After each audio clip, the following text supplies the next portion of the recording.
The taste of sourdough bread is one of my pleasant childhood memories. Nowadays, baker's yeast is in common use, but the taste of traditional bread can be easily achieved at home. All that's needed is to grow one's own sourdough starter.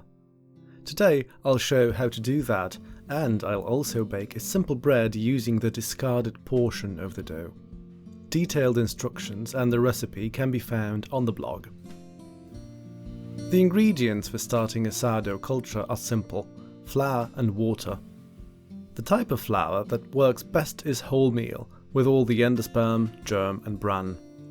Research shows that it's microbiologically richer than white flour. The flour goes in first. I'm using rye, but wheat will work as well.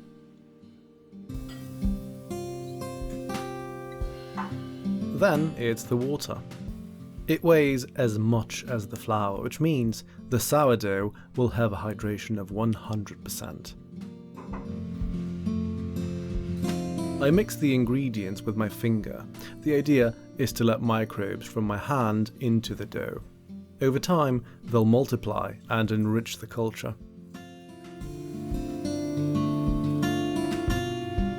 I mix the ingredients until they're combined. As soon as there's no more dry flour, I finish mixing.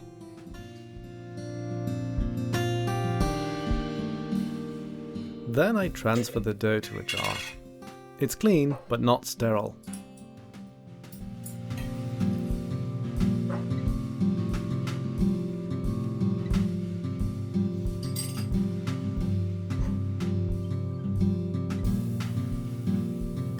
I put the lid on, but don't tighten it. It's better if microbes from the air can access the dough. I let the jar sit on the counter for 24 hours.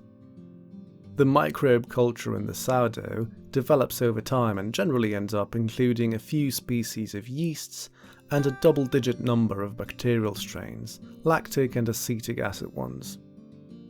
The sources of microbes include the flour itself, the air, the surfaces that the sourdough touches, as well as the baker's hands. On the next day, I feed the sourdough starter.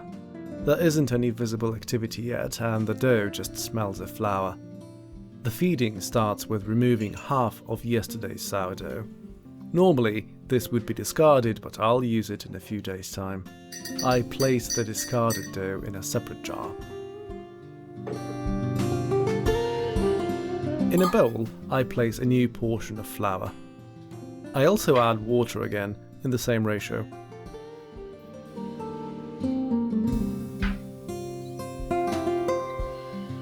And finally, I top it with the remaining part of yesterday's sourdough.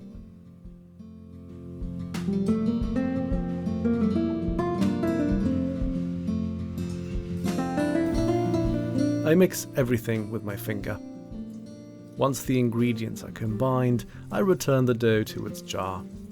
It'll sit on the counter for another 24 hours. The discard jar goes into the fridge. There isn't a lot of microbial activity there, and I don't want mold to appear.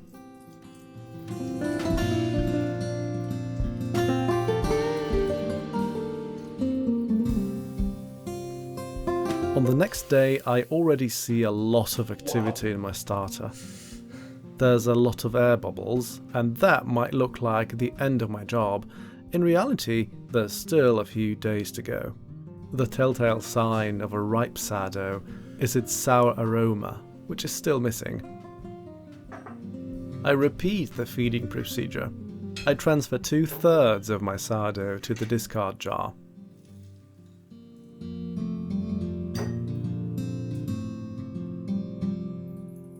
Then I mix fresh flour and water with the remainder.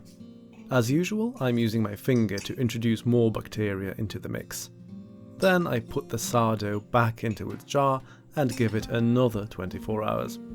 I repeat this for as long as it takes to obtain a sour-smelling dough. Since my kitchen and my hands are already full of yeasts and bacteria, it takes only 5 days in my case, but anything up to 2 weeks is normal.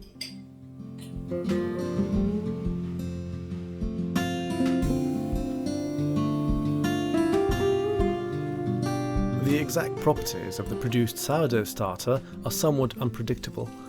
Depending on the microbial composition, it can have different leavening capabilities. Some starters will produce very well risen loaves, others will not. Fermentation speeds vary from one sourdough to another. The appearance and aroma may also differ, as different microbes produce various chemical substances. While it's pretty much always sour smelling, sometimes the sourdough is more yeasty, sometimes it's more lemony, fruity or vinegary. My sourdough starter is ready, so it's time to test it out and bake a loaf of bread with it. I'll be using the discard dough, as well as some strong white wheat flour, water, salt and neutral oil. It's important to get the proportions right, so a kitchen scale is very useful. The necessary information is available in the blog post.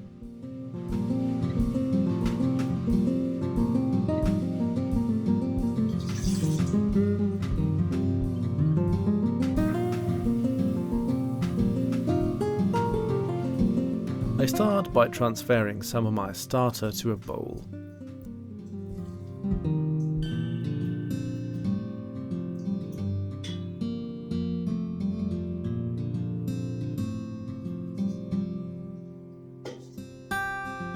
The remainder needs to be fed using the usual method by mixing in some flour and water in a 1:1 ratio, by weight of course. I don't really need to use my finger anymore since there's already enough microbes. I mix the starter well, then I close the jar and place it in the fridge. From now on, this is where I'm going to store it. The cold will slow the fermentation down, so the sourdough will require only 1 to 2 feedings per week, as opposed to feeding it daily.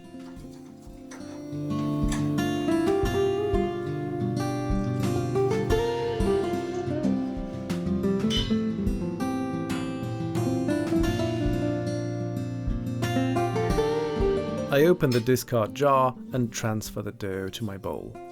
I've already weighed it, so I know how much flour and water there is. In my case, there was enough for 1 large loaf, but if growing the sourdough culture takes more than a week, it's probably better to bake 2 loaves.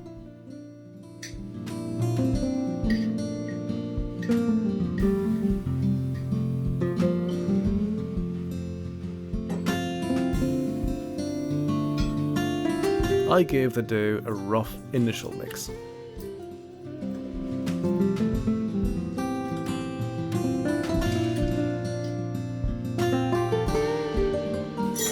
Then I add the remaining ingredients. Salt goes in. Then the oil.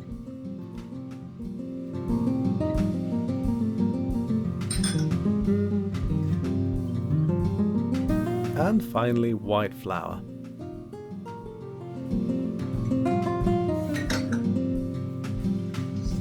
Using a dough scraper, I mix all the ingredients until they are well combined and there's no more dry flour left.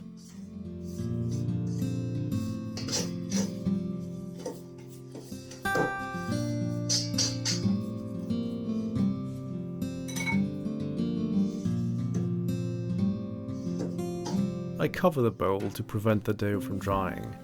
Then I let it ferment overnight on the counter. The microbes from the sourdough will quickly multiply and start munching on the newly added flour. Next morning, the dough is ready for the next step.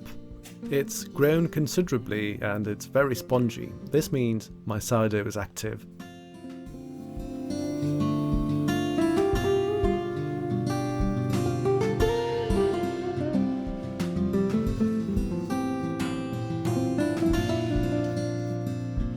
I add an extra ingredient, some sunflower seeds.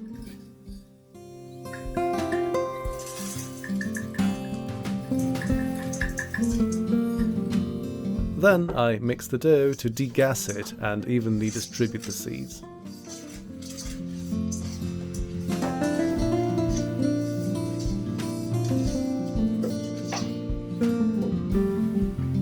Once the dough is mixed, it's time to transfer it into a baking tin lined with parchment paper. I will not be shaping the loaf in any way. I pick up pieces of the dough and move them to the tin.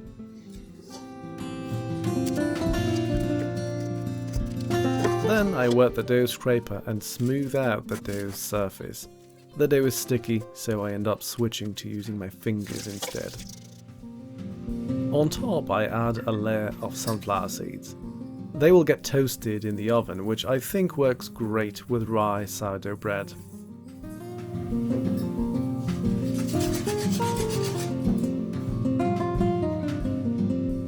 I press the seeds into the dough using the dough scraper.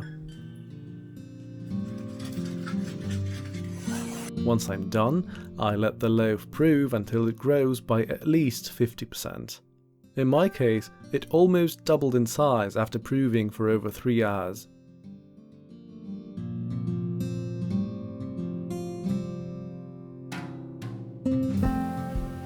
It has a notable sour aroma.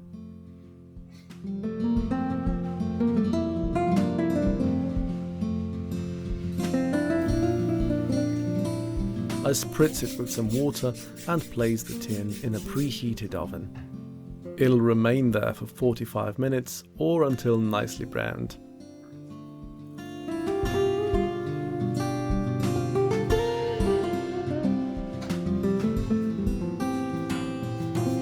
It's time to take the loaf out of the oven. I place it on a wire rack where it will cool off without getting soggy. I can easily turn it over without all the sunflower seeds falling off. This is why I pressed them into the dough.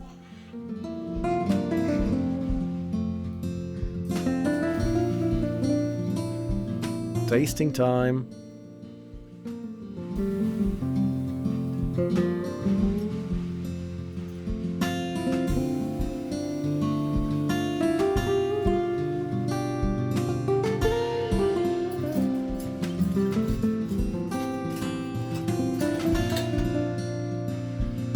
The crumb is relatively tight, but that's normal in this type of bread. There's a light sour note on the nose, very pleasant. The crust is crunchy, the sunflower seeds are coming through in the taste. It's fairly complex due to the earthiness of the rye mixed with the wheat. The sourness is also there. Super simple to make, but really delicious.